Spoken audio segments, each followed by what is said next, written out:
Hello, hello, Sir David the Bard, coming to you out of Australia and Kangaroo City. I am hiding in the City Creek Mall in the Rolex store.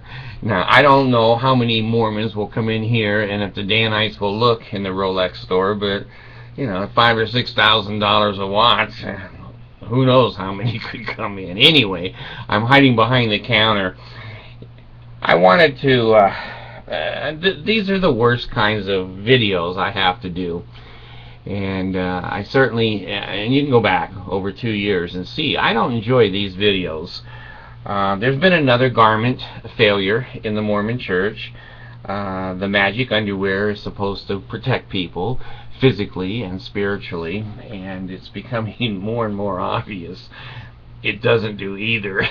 With the Boy Scouts, the scout leaders have to take their garments off to molest the boys.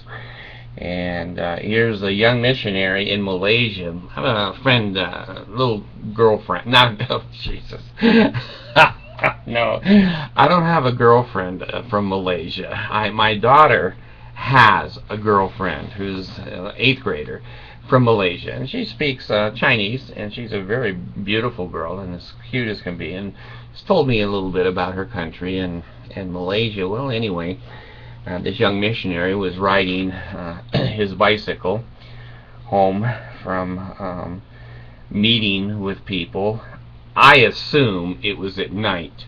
Nobody said, but the Malaysian drivers, if they're anything like the Filipinos, you don't belong on a bicycle in that kind of a country. But the Mormon Church figures, you lose a few, you lose a few. Let me pull up the article, because this is coming out of Desert News, which is the Mormon newspaper.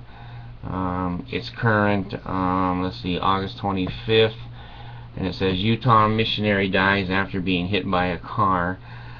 Elder Jason Reed Wilberg, 19, died after he was hit by a car in Malaysia.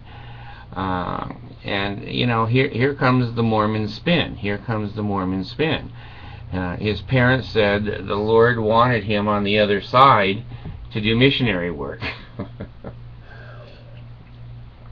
And the church said, basically, he has other things to do. The Lord has called him home. Well, isn't it amazing that every Mormon missionary that is killed has a job somewhere else? If they had any revelation, why didn't they just go to the other job first? Why go out on a mission and get killed? You know what I'm saying here? So anyway, my condolences to the family. They live in Roy, Utah, which is a fairly small area. Up above is by Hill Air Force Base, up there in Ogden direction.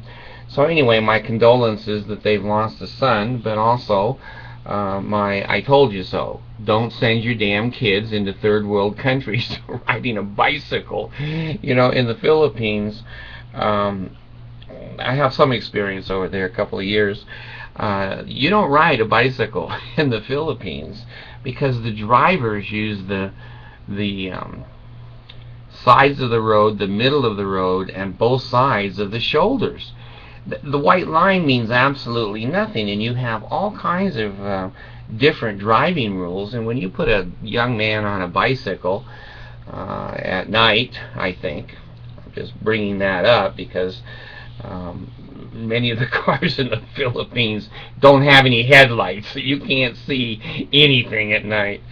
Well, anyway, my condolences to the family, and again, my warning to Mormon parents: if you're going to send your children into third world country riding bicycles in treacherous traffic situations and in places where there's no medical help and places where there's no medication and places that are dangerous, that are terrorists and or filled with robbers and looters and people who are less than desirable in society, you want to do that? Take the chance, and then lay back in bed at night and miss your child and know that he is preaching the Mormon Church in the afterlife.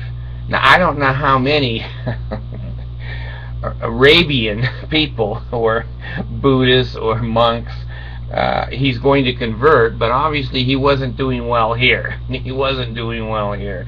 So the Lord goes, hey, bring him back, bring him back. So anyway, you can blame all this stuff on your gods. It's okay. It doesn't hurt me. It doesn't hurt me a bit.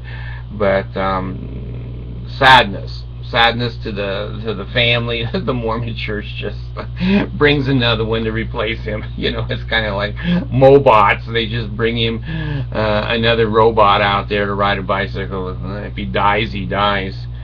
It reminds me, I have to tell you this joke. This 85-year-old man goes into his doctor, and the doctor says, yes, why are you here today? And he says, well, I need a physical. I'm getting married. And the doctor looked a little surprised, and he said, really? He says, sex at your age could be dangerous. And the old boy looked at the doctor and said, well, if she dies, she dies. Thanks.